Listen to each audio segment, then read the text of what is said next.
The late afternoon sun, a hazy gold filtering through the living room window, painted a soft glow on Sarah's face as she leaned into Mark's embrace. His arms tightened around her, a silent language of comfort and a desperate attempt to hold on to the present.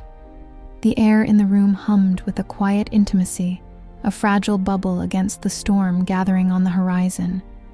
A few days prior, the sterile scent of the hospital had clung to Sarah's clothes, a stark contrast to the familiar lavender of her home. The doctor's words, delivered with practiced gentleness, echoed in the hollow spaces of their minds. Advanced stage, treatment options, prognosis. Each syllable had been a tiny hammer blow against the foundation of their shared life. Now, back within the comforting familiarity of their home, the weight of that conversation pressed down on them, an invisible presence in the sunlit room. The thought of leaving Mark, of missing Lily's laughter as she chased butterflies in the garden, was a constant ache in Sarah's chest. The world, so vibrant and full of life, was slowly beginning to dim at its edges for her. How could she possibly encapsulate a lifetime of love, of shared jokes and whispered secrets, into the remaining days? How could she ensure that her presence, her love, continued to shape the lives of those she held so dear? Later that week, a quiet determination settled in Sarah's eyes. She sat on the plush cushions of the sofa, sunlight warming her skin, a tablet resting in her lap. Lily, her granddaughter, a whirlwind of innocent energy at 5 years old, sat beside her, diligently coloring a picture of a fantastical purple unicorn. Mark watched them from the armchair, his gaze unwavering, a silent promise of support in his eyes. "My sweet Lilybug," Sarah began, her voice a little softer than usual, a warmth that transcended the digital screen.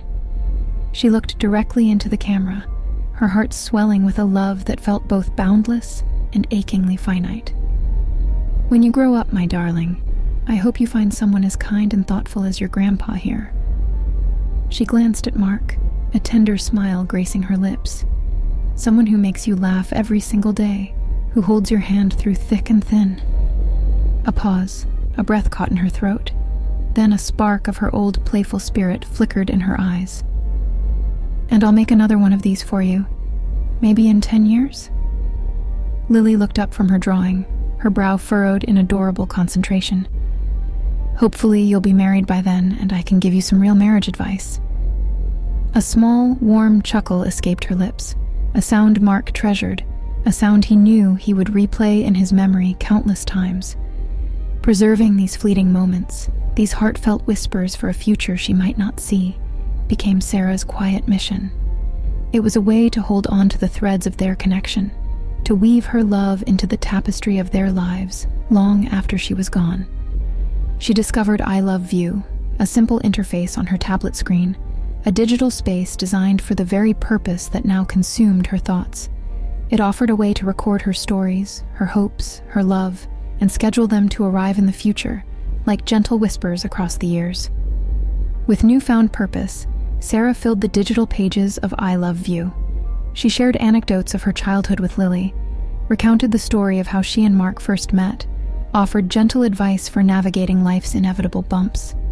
Each video message was a piece of her heart, carefully packaged and sent ahead into the unknown future.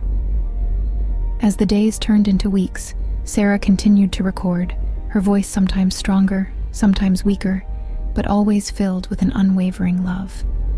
Mark was her constant companion, his presence a silent anchor. Lily would often sit beside her, her innocent chatter a comforting melody in the background, unaware of the profound legacy her grandmother was creating. The iLoveView app became a quiet sanctuary, a place where Sarah could transcend the limitations of time and circumstance. It was a tangible way to ensure that her love, her wisdom, her laughter would continue to echo in the lives of those she cherished most. It was her way of saying, even when she was no longer physically present, "My love endures,